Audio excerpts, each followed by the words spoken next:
Good morning. आज हम नैतिक शिक्षा का चैप्टर 1 धैर्य पढ़ने जा रहे हैं।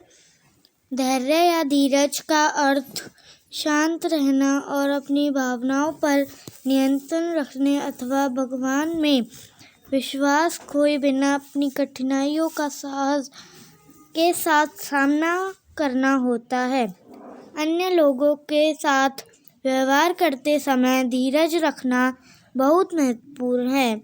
हम अपनी दिनचर्या में कई तरीके से धीरज का अभ्यास कर सकते हैं। यदि हमारे पास धैर्य है तो हम न केवल अपने मित्रों बल्कि अपने शत्रुओं के दिलों का भी आसानी से जीत सकते हैं। अपना धैर्य खोना और दूसरों से लड़ना काफ़ी आसान होता है, लेकिन धैर्यवान होना काफ़ी कठिन है। अधीर होना अथवा धैर्य खोना हमारे सारे संघर्षों और कठिनाइयों का मूल कारण है। इस तरह धैर्य ही हमारे समाज के अन्य लोगों के साथ सौहार्द एवं शांतिपूर्वक रहने का एकमात्र रास्ता है। केशव, राघव, मदन और गोपाल नामक चार मित्र एक गांव में रहते थे। वे साथ साथ ही विद्यालय जाते और साथ साथ ही वापस भी आते। चारों मित्र में अकेला गोपाल ही बहुत गरीब था।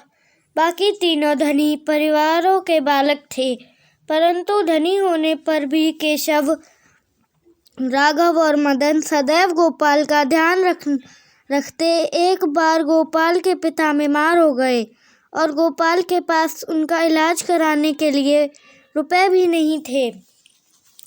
पिता के इलाज के लिए पैसे मांगने गोपाल केशव के घर पहुंचा।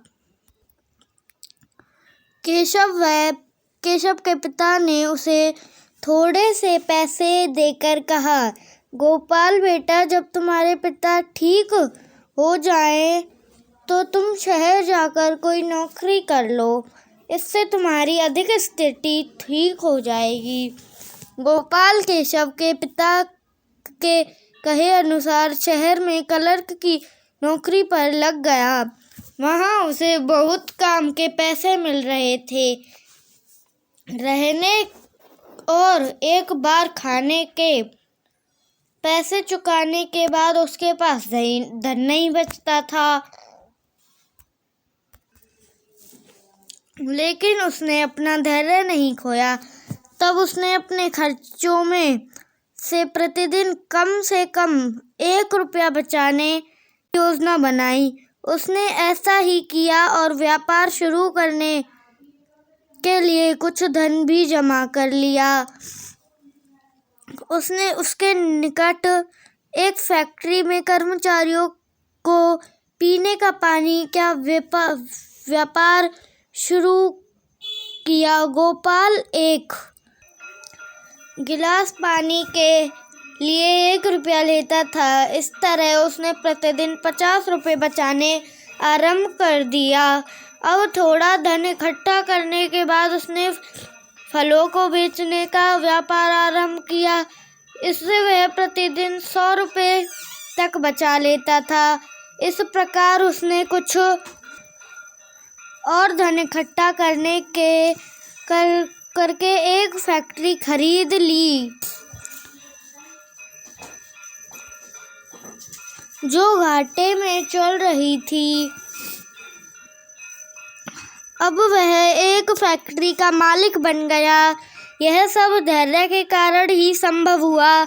ऐसे बहुत से अवसर आते हैं जब हम धैर्यशील होना पड़ता है। बस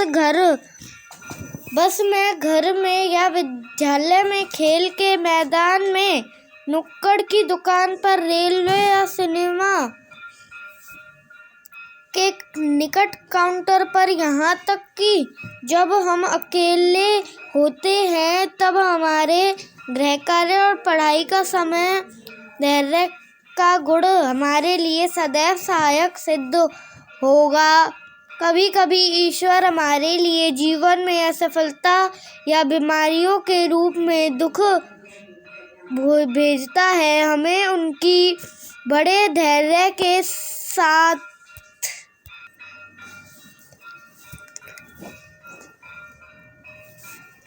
अपना श्रेष्ठ प्रदर्शन करना चाहिए, यहाँ तक कि यदि हम परीक्षा में असफल हो जाते हैं तो भी हमें धीरज नहीं खोना चाहिए, बल्कि अगली बार वापस होने के कारण कठोर परिश्रम करना चाहिए। यहाँ हमें Newton, Galileo, CV Raman, Bhabha और मैडम क्यूरी जैसे वैज्ञानिकों को याद करना चाहिए, जो बार बार असफल होने के बाद धैर्य तथा कड़े परिश्रमों के द्वारा अपने प्रयोग करते हुए सफल हुए थे।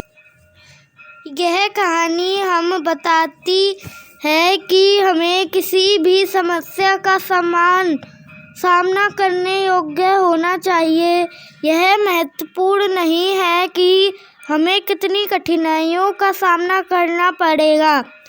गोपाल ने अनेकों कठिनाइयों का सामना किया, लेकिन उसने अपना धैर्य नहीं खोया। इस तरह वह एक सफल व्यापारी बना। बहुविकल्पीय प्रश्न। धैर्य का अर्थ क्या है? शांत होना। हमें अपना क्या नहीं खोना चाहिए? धैर्य। गोपाल एक बहुत था गरीब। गोपाल शहर में की नौकरी पर लग गया, क्लर्क। गोपाल एक गिलास पानी के 1 रुपया था। गोपाल के अन्य मित्रों के नाम बताइए। केशव, राघव, मदन। गोपाल के पैसों की आवश्यकता क्यों थी? क्योंकि उसके पिताजी बीमार थे। गोपाल ने कौन सा व्यापार आरंभ किया? 1 गिलास पानी का।